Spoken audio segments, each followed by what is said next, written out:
بسم اللہ الرحمن الرحیم۔ قرآن مجید کی اس آیت کا وظیفہ کرنے سے اتنی دولت آئے گی کہ آپ نوکری کرنا بھول جائیں گے۔ 30ویں پارے کی ایک سورت جسے سورہ کوثر کہا جاتا ہے، اس کی ایک آیت کا بہت ہی خاص ترین وظیفہ ہے۔ یہ وظیفہ آج تک آپ نے نہ دیکھا ہوگا اور نہ ہی سنا ہوگا۔ یہ وظیفہ اس قدر طاقتور ہے کہ اللہ پاک اس وظیفے کی برکت سے اپنی آنکھوں سے دیکھ لیں گے کہ اللہ پاک اس وظیفے کی برکت سے کیسے آپ کو مالا مال کر دے گا۔ بہت ہی زیادہ اثر رکھنے والا یہ وظیفہ ہے۔ تو محترم ناظرین، بڑھتے ہیں آج کے خوبصورت وظائف کی طرف۔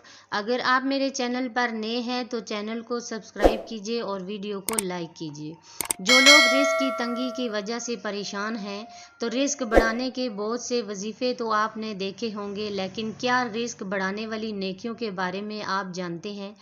اللہ پاک نے پیارے آقا حضرت محمد مصطفیٰ صلی اللہ علیہ وسلم کو دنیا میں جب بھیجا تو لوگوں کے لیے رحمت بنا کر بھیجا، اور جب حضرت سیدنا آدم زمین پر اترے تو آپ نے بیت اللہ کے 7 چکر لگائے۔ اللہ پاک نے آپ کی جانب وحی فرمائی، ہے آدم، تیری اولاد میں سے جو شخص بھی یہ دعا کرے گا میں اس کے غم اور تنگی دور کر دوں گا، اس کے دل سے فکر و فاقہ نکال کر اسے بے نیاز کر دوں گا، اور اسے وہاں سے رزق دوں گا جہاں سے اسے گمان بھی نہ ہوگا، اور دنیا اس کے پاس ذلیل ہو کر آئے گی اگرچہ وہ اس کی خواہش نہ رکھتا ہو۔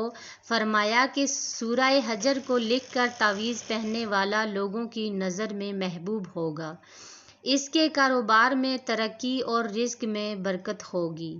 تو دیکھیے قرآن پاک کی ایک ایک آیت، ایک ایک لفظ، ایک ایک سورت اپنے اندر ڈھیروں برکات رکھے ہوئے ہیں۔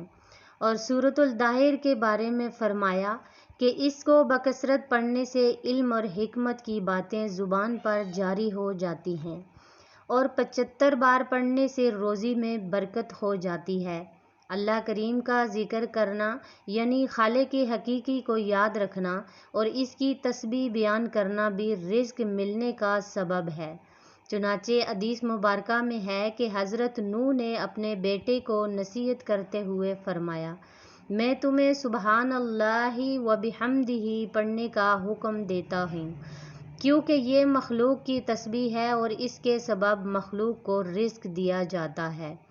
راہ خدا میں خرچ کرتے رہنا، کچھ نہ کچھ اللہ کی راہ میں دیتے رہنا بھی رزق کو بڑھانے کا سبب ہے۔ تو کچھ نہ کچھ اللہ کی راہ میں دیتے رہا کریں، کیونکہ پیارے آقا حضرت محمد مصطفیٰ صلی اللہ علیہ وسلم نے فرمایا کہ روزانہ جب صبح ہوتی ہے تو 2 فرشتے نازل ہوتے ہیں، ان میں سے ایک کہتا ہے اللہ خرچ کرنے والوں کو بدلہ دے گا، اور دوسرا کہتا ہے کہ ہے اللہ روکنے والے کے مال کو تلف کر۔ ایک موقع پر حضور اقدس صلی اللہ علیہ وسلم نے فرمایا، اللہ کریم ارشاد فرماتا ہے کہ ہے ابن آدم خرچ کرو میں تم پر خرچ کروں گا۔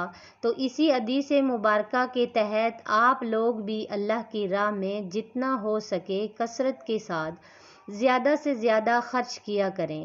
وظیفہ یہ ہے کہ سورہ کوثر کو ہر نماز کے بعد اپنا معمول بنا لیجیے، جتنا زیادہ ہو سکے پڑھ لیا کریں، اور اپنے مقصد کو سامنے رکھتے ہوئے اللہ تعالیٰ سے دعا کرتے رہا کریں۔ انشاءاللہ تمام مقاصد بہت ہی جلد پورے ہو جائیں۔ تو ناظرین، اگر آپ چاہتے ہیں کہ ہم دولت مند ہو جائیں اور غربت ہمارے گھر سے ختم ہو جائے تو آپ اس وظیفے کو لازمی کیجیے۔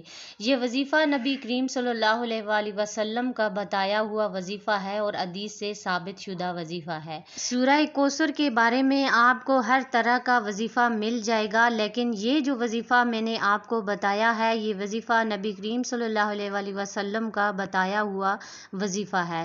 سورہ کوثر کو آپ ہر نماز کے بعد اپنا معمول بنا لیجیے، اور جتنا زیادہ ہو سکے آپ پڑھ لیا کریں، اور اپنے مقصد کے لیے اپنے مقصد کو سامنے رکھتے ہوئے اللہ تعالیٰ سے دعا کرتے رہیں۔ انشاءاللہ آپ کی تمام حاجات پوری ہو جائیں گی اور آپ کا مقصد جو بھی ہوگا وہ پورا ہو جائے گا۔ تو محترم ناظرین، مجھے امید ہے کہ آج کی ویڈیو آپ کو بہت پسند آئی ہوگی۔